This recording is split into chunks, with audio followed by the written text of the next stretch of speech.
நமக்கு ஏன்டா இன்றைக்கி இப்படி ஆச்சுங்கிற மாதிரி தான் இருந்துச்சு என்னோடய நாள். காலையிலே கொஞ்சம் திங்ஸ்லாம் வாங்க வேண்டியிருந்துச்சு அப்படின்னு சொல்லி வெளியில் போயிருந்தேன்.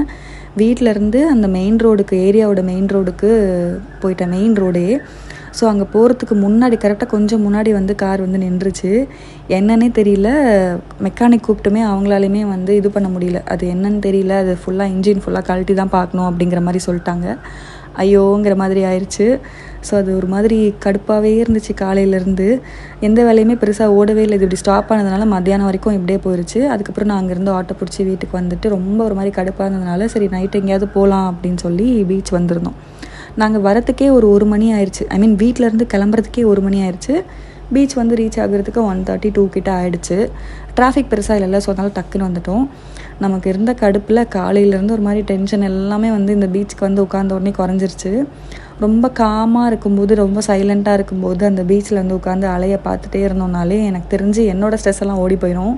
நான் அந்த மாதிரி பண்ணியிருக்கேன். ஸோ அதனால் எனக்கு அது ரொம்ப பிடிக்கும். அதை அனுபவிக்கிறவங்களுக்கு மட்டும் தான் அது புரியும், அது மற்றவங்களுக்கு புரியாது.